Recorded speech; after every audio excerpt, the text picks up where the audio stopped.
जयराम जी, अमित महतो ने खतियान आधारित स्थानीय नीति का मामला सदन में। अमित महतो, जयराम महतो इसको कैसे? निसंदेह मेरा समर्थन है। निसंदेह इस राज्य को एक सटीक स्थानीय नीति मिलनी चाहिए जिससे परिभाषित हो सके इस राज्य के मूलवासी कौन है।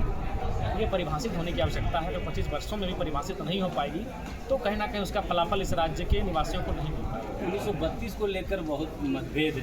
देखिए, मेरा मानना है कि 1932/1964 और एक कॉलम आप एक श्वेत पत्र जारी कर सकते हैं। श्वेत पत्र का तात्पर्य उन लोगों से होगा जो लोग ये कहते हैं कि हम कई वर्षों से इस भूभाग में बस गए हैं और इस भूभाग के अलावे हमारा किसी भूभाग से कोई संबंध नहीं है, लेकिन यह भूभाग हमारा मूल नहीं है।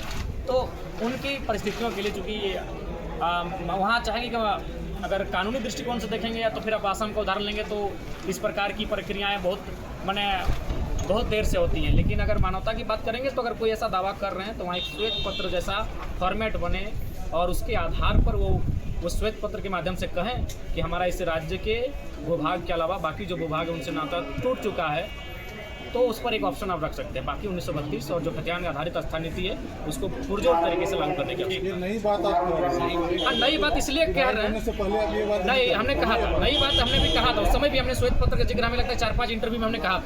जी जी, आप कहे थे इसका जिक्र हम 4-5 इंटरव्यू में श्वेत पत्र का हमने कहा था कि अगर कुछ लोग ऐसे हैं जो इस अब टूट चुके हैं, उनका नाता टूट चुका है, कई वर्षों से नहीं कई दशकों से यहाँ कर रहते हैं, तो उसके लिए एक श्वेत पत्र का प्रावधान सामने आया।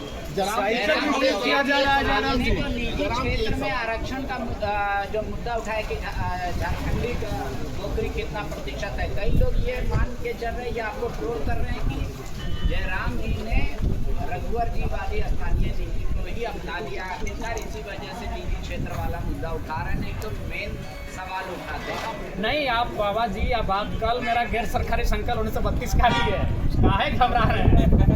कल इलाज के लिए गए थे। देखिए, फिजिकली फिटनेस हमारा ठीक ठाक है और हमें लगता है कि अगर कुछ क्योंकि क्रिकेट अनिश्चितताओं का खेल है, अगर कोई अनिश्चितता ना हो तो बहुत अच्छा स्कोर करेंगे।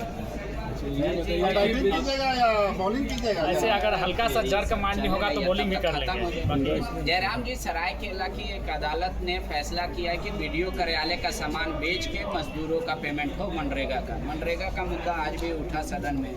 सत्ता पक्ष एक दूसरे को जिम्मेदार ठहरा रहा, सत्ता पक्ष विपक्ष। जयराम महतो क्या देख रहे हैं मनरेगा का काम, लेबर पेमेंट कैसे देखें? देखिए, मनरेगा का विषय को हमने भी सदन में उठाया था। हमें भी लगता है कि मनरेगा एक बहुत बड़ी आबादी वहाँ निर्भर करती है, तो उस हिसाब से मनरेगा कहीं ना कहीं उचित रूप से संचालित नहीं हो पा रही है। लेकिन इसका पीछे मुख्य कारण ये है, आप और हम आज से वर्षों पूर्व जब सुनते थे एक विधायक से IAS IPS जो जिला स्तरीय होते हुए हैंडल होते थे, DC हो SP हो, एक विधायक का गरिमा को मानते थे, गरिमा का सम्मान रखते थे।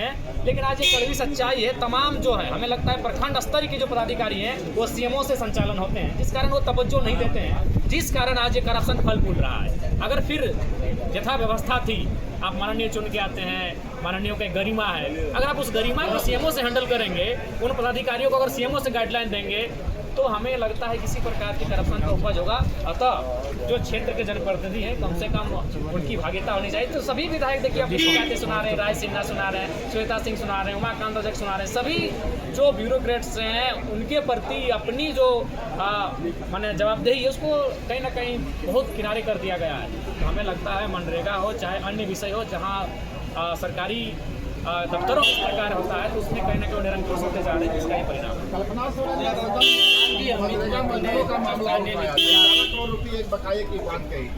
CP सिंह कह रहे हैं कि यूटिलाइजेशन सर्टिफिकेट ही नहीं मिला, इसलिए तो भुगतान नहीं। देखिए, इस पर वाद विवाद चर्चा परिचर्चा का विषय, सरकार को इस विषय को गंभीरतापूर्वक लेना चाहिए। मेरा भी मानना है उनको गंभीरतापूर्वक लेना चाहिए, उसके सामने सरकार को कार्य करना चाहिए। यहाँ गोल मोल जवाब से नहीं कार्य होगा, उन्हें गंभीरतापूर्वक दिखाने